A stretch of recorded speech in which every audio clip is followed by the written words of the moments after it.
Baik,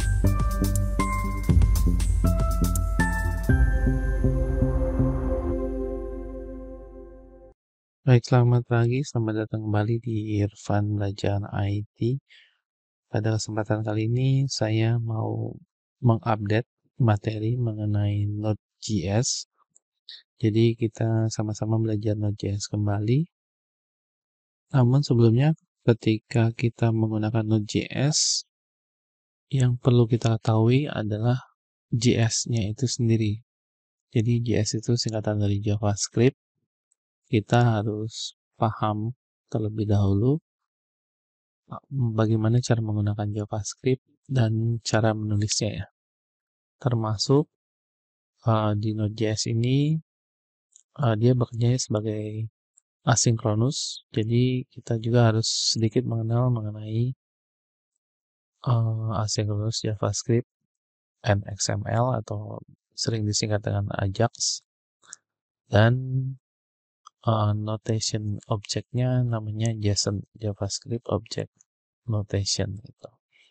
Jadi pada pertemuan kali ini saya mau melakukan refreshing materi mengenai JavaScript.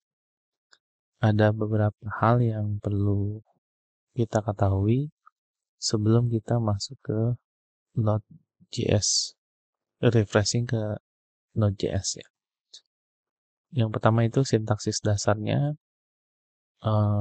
Untuk refreshing materi, bagian pertama itu adalah sintaksis dasar, yang itu adalah variabel, tipe data, dan operator. Nanti di bagian kedua kita akan masuk ke bagian pemrograman algoritmanya seperti seleksi, if else, dan pengulangan. Dan bagian terakhir itu bagian ES6 atau ECMAScript 6. Kita belajar mengenai arrow function, callback, asynchronous, promise, dan lain sebagainya. Nah, setelah kita sama-sama refreshing materinya, baru kita masuk ke refreshing di materi Node.js gitu. Untuk buku yang referensinya itu saya sudah pernah menulis buku mengenai JavaScript. Jadi pemrograman JavaScript untuk pemula itu kira-kira yang harus kita pelajari terlebih dahulu itu selain Hello World ya dan sejarah, itu adalah tadi ya, variabel, tipe datanya ada berapa, apa aja, terus ada operatornya ada operator logika dan operator aritmetik gitu. Habis itu baru kita masuk ke pengkondisian, perulangan, function, event. Ini bisa dipelajari setelah kita memahami pemrogramannya ya, cara menuliskan programnya. Nah, setelah sampai DOM, Document Object Model, kita masuk ke buku yang kedua yaitu Ajax. Jadi kita belajar asynchronous JavaScript. Di sini bukunya juga udah ada. Dia bahas sejarahnya. Terus dari DOM tadi kita lanjutkan belajar mengenai manipulasi DOM-nya. Terus dimasukkan ke request HTTP atau XML. Habis itu baru kita bisa memanipulasi data menggunakan JSON data. Nah, ini backend-nya contohnya adalah menggunakan PHP. Nanti mungkin di materi, refreshing materinya, di Node.js kita akan menggunakan database-nya NoSQL MongoDB. Gitu ya. Jadi sebenarnya saya sudah pernah buat materinya di sini. Nah, mungkin ini umurnya udah 4 tahun, jadi harusnya Heroku sekarang ada yang gratisan. Jadi harusnya kita refresh ya. Kita update untuk yang terbarunya seperti apa, cara menggunakannya gitu. Mudah-mudahan sih nggak ada yang berubahnya, nggak terlalu banyak ya gitu. Oke, kita masuk ke bagian pertama yaitu mengenai variabel ya. Jadi variabel itu saya buka dulu. Saya buka dulu Visual Studio Code-nya. Jadi ini masih kosong. Cara menuliskan JavaScript itu yang pertama adalah membuat sebuah file namanya data.js.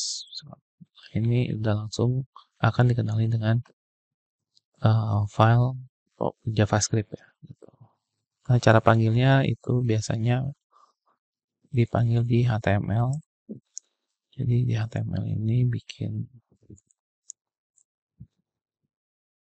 index.html ya, bukan HTML. HTML. Oke. Nah, ini tanda seru. Oke. Jadi kita bisa panggil di sini menggunakan link. Sorry. Biasanya di bawah, kalau yang di head itu CSS ya. Script source. Ini namanya data.js. Karena dia satu folder, maka kita bisa langsung menuliskan dengan nama filenya aja. Gitu. Nah, habis itu di sini misalkan contohnya kita tulis string ya. Halo dunia. Jangan lupa titik koma. Di save. Ini ketika dipanggil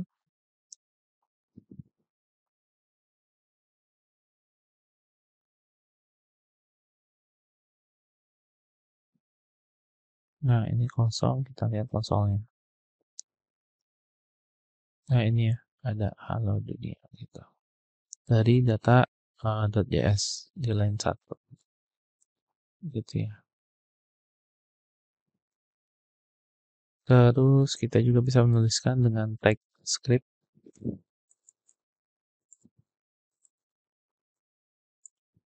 Nah seperti ini. Misalkan konstanta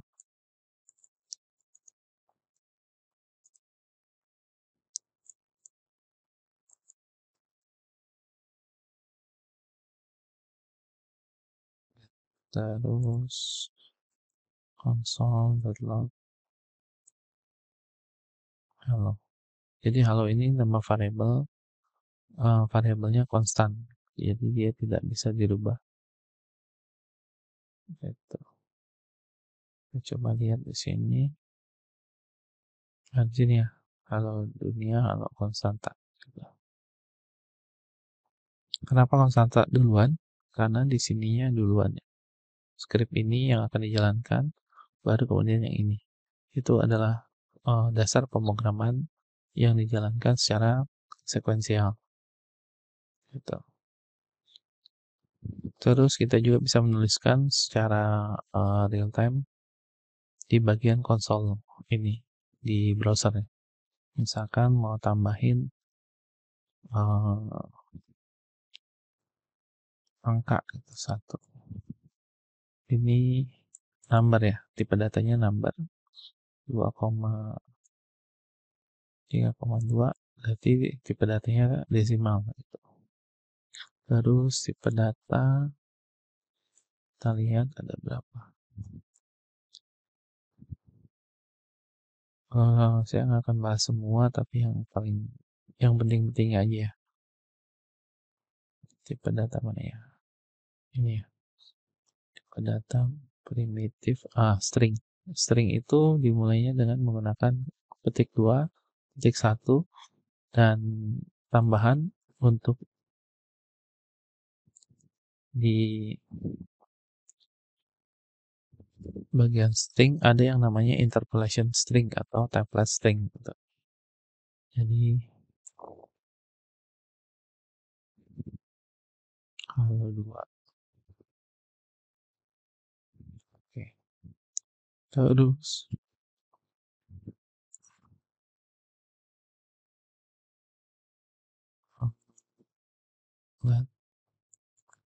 halaman 3 itu pakainya petik 1, halaman 3 misalnya. Oke, gitu. Terus kita tampilkan di konsol log dulu ya.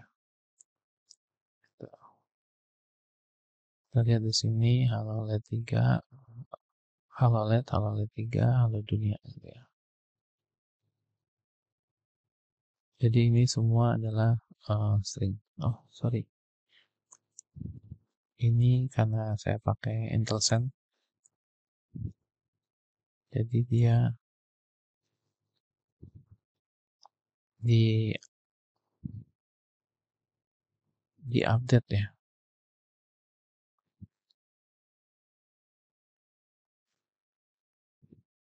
Oke. Kalau gitu kita bukanya di tempat lain.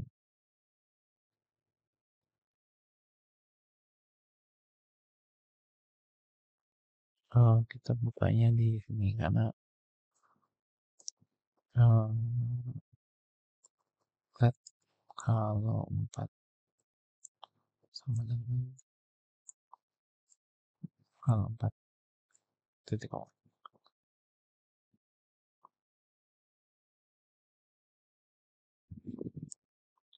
Halo 4. Nah, dia keluar halo 4 ya, gitu. Terus yang template string itu kita menggunakan petik miring. Gitu. Nanti biasanya di Node.js itu akan banyak dipakai ya. Jadi interpolation itu adalah nilainya yang akan ditampilkan pada sebuah string. Jadi misalkan di sini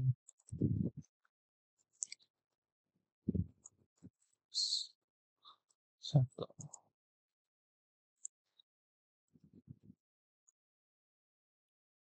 lalu dunia 2, terus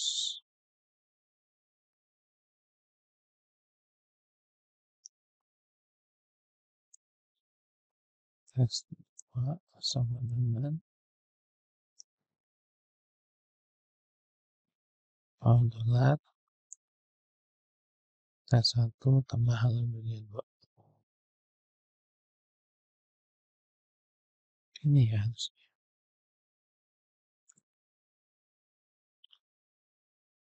Tes 2.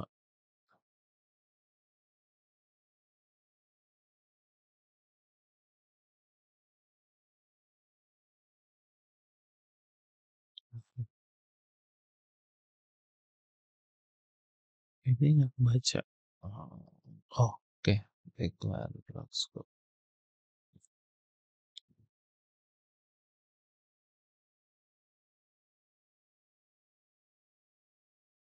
Cannot redeclare katanya.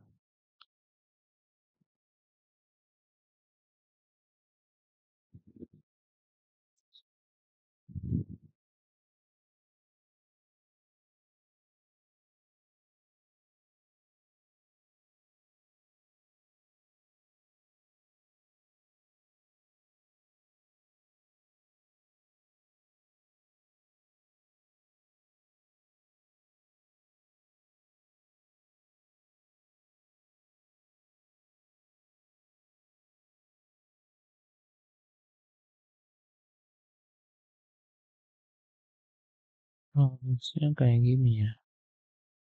Data. Oke, missing data 7.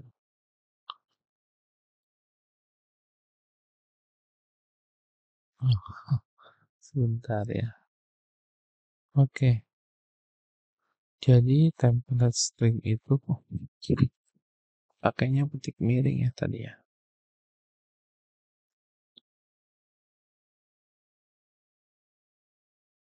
Pakainya petik miring.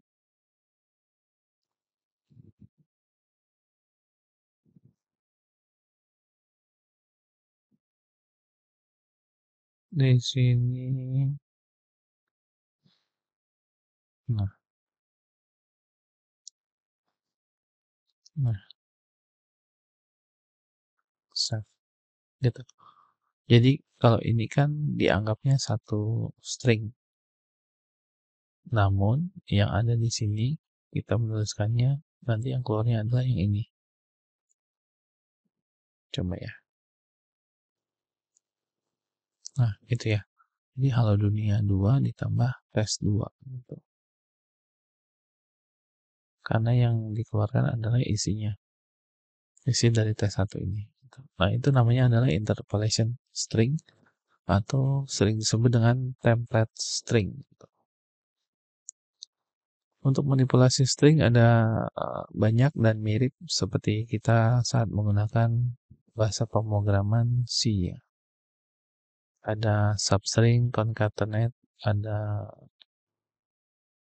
length, dan lain sebagainya gitu.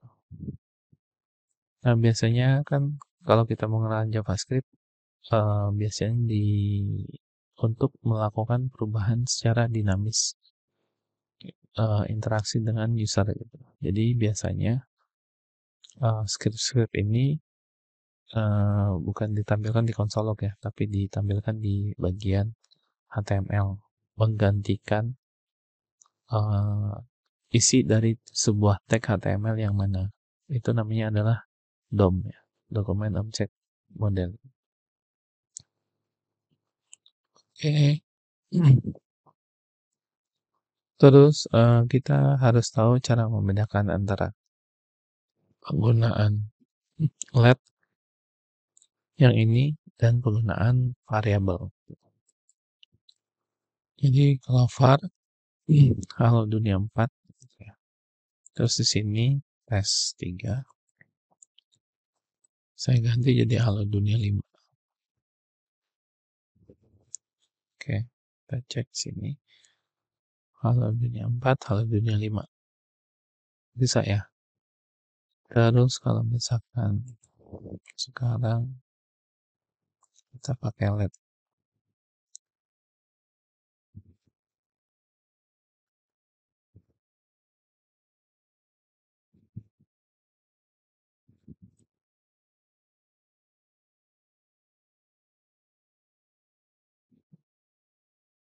Jadi LED itu adalah block scope variable gitu. Misalkan LED tes 4 ya. Kalau dunia 6 kita pakainya block scope. Nah, ini console log. Nah, di sini di luar block scope kita coba console log. Harusnya error gitu. Kalau dunia 6, oh, biar gampang. Tes 4 ya. Kalau dunia 7 ya. Gitu.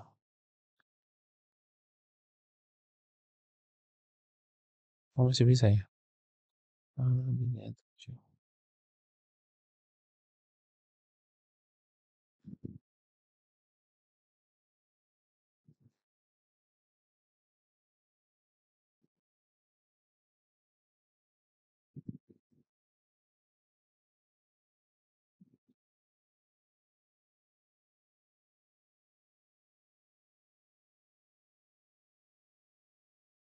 Jadi tes 4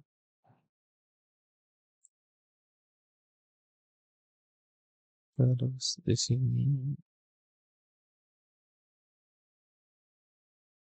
could not find name tes 4 harusnya ya. Ini sih yang harusnya keluar ya. Bukan halo dunia 7 ya. Karena ini di luar blok scope ini. Jadi saya mendefinisikannya let tes 4 halo dunia 6 console log. Habis itu tes 4 lagi kita ganti nilainya menjadi halo dunia 7. Harusnya ini nggak ada. Kalau di sini sih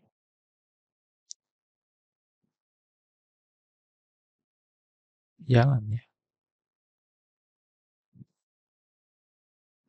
gitu.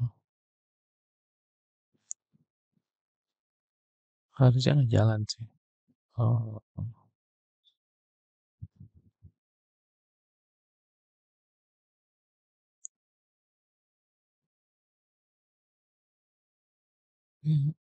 saya harus ambil contoh. Oh, kita pakainya try and catch.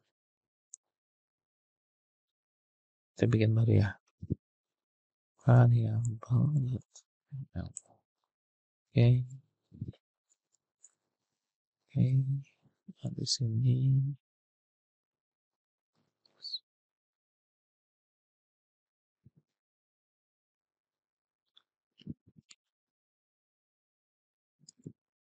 ID demo. Oke, script try.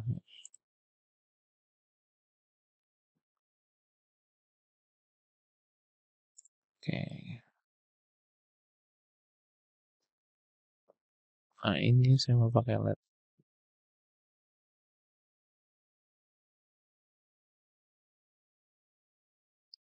tangan Volvo. Jadi ini mau mobilnya Volvo. Terus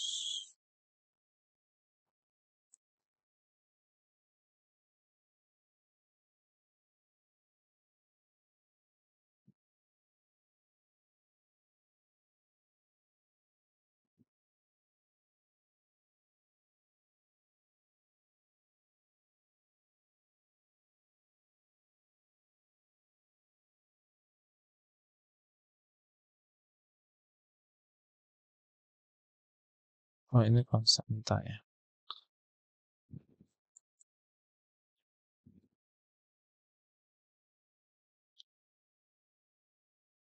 Oke, sini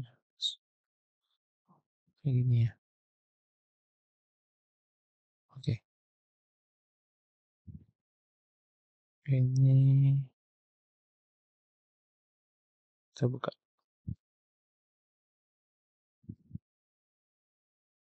Halo,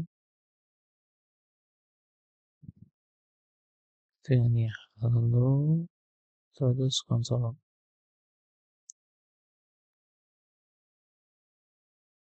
Nah, oke. Nah, ini car name is not defined. Gitu. Padahal saya sudah mendefine car name itu Volvo. Tapi karena dia di luar block scope-nya, maka car name-nya tidak bisa dibaca. Gitu. Nah, saya ganti jadi var. Oke, terus di sini kebaca Volvo. Gitu ya. Jadi penggunaan LED itu lebih aman daripada penggunaan VAR sebenarnya. Hanya nanti kita bisa sesuaikan sesuai kebutuhan kapan mau pakai VAR, kapan mau pakai LED. Terus tadi apa lagi? Variabel itu ada dua yang baru, variabel dan konstanta itu tidak bisa dirubah. Variabel itu tanpa block scope dan LED itu dengan block scope. Terus tipe datanya sama seperti bahasa C, ada number, ada karakter, ada integer, desimal itu bagian dari number. Terus ada undefined, ada lagi null, ada array, ada object dan lain sebagainya. Nah, untuk manipulasi array segala macamnya kita bahas di bagian dasar pemrograman JavaScript aja ya. Jadi ini hanya refreshing ketika kita sudah belajar bahasa pemrograman, terutama bahasa C, itu hampir semua tipe datanya di JavaScript itu mirip penggunaannya dengan bahasa C gitu. Untuk operator itu ada operator. Jadi tipe data string, ada.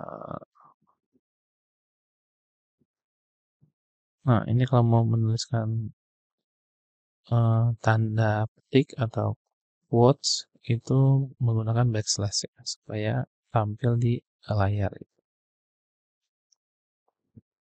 Tipe data ada integer, float, atau desimal. Terus boolean ya. Boolean itu true or false. Biasanya digabung dengan operator logika.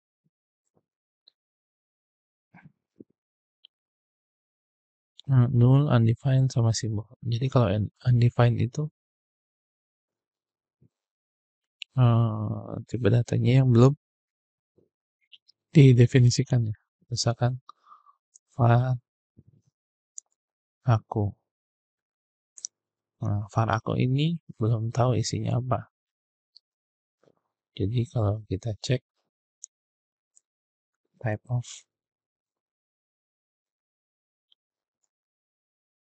aku undefined gitu. Jadi sekarang kita isi aku sama dengan 1. Oke, type of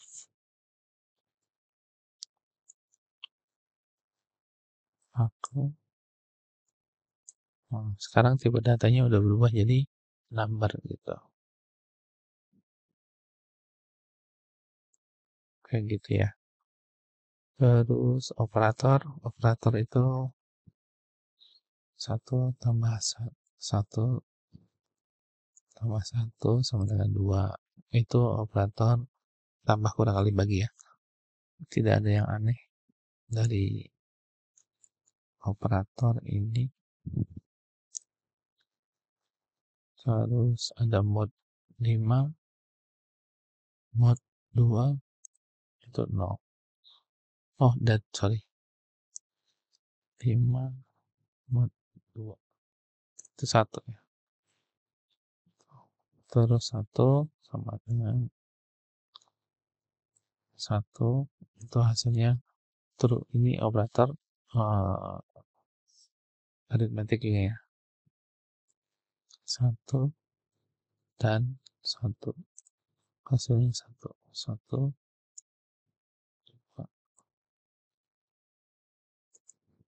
n ya.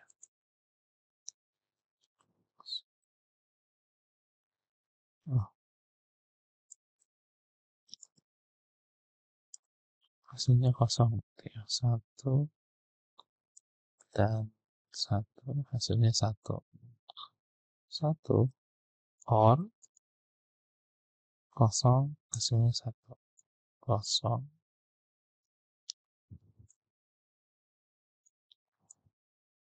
kosong hasilnya kosong. Jadi operator logika kayak gitu. Kira-kira seperti itu untuk penggunaan variabel, tipe data, dan operator. Sekian dulu untuk refreshing materinya. Jadi hanya sekedar mengingatkan bagaimana caranya kita melakukan coding di JavaScript. Ada beberapa hal, contohnya kayak gini ya. Nah, ini misalkan kita mau cek error untuk DOM ya. Jadi ID ini berarti dokumen get element by ID error message gitu. Oke, jadi ini coba let save. Nah, di sini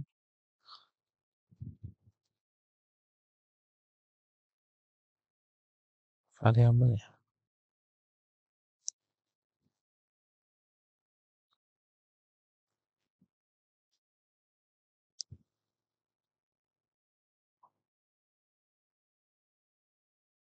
Play and catch, oke.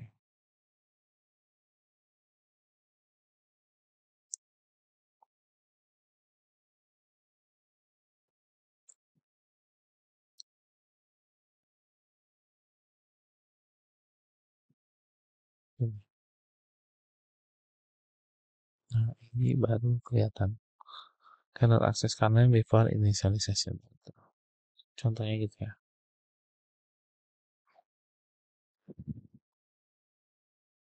Oke, untuk bagian pertama sudah selesai. Mudah-mudahan bisa refreshing materinya. Selamat mencoba dan jangan lupa untuk baca-baca lagi tutorial atau buku yang sudah dibelikan berikan ya. Terima kasih atas perhatiannya. Selamat pagi.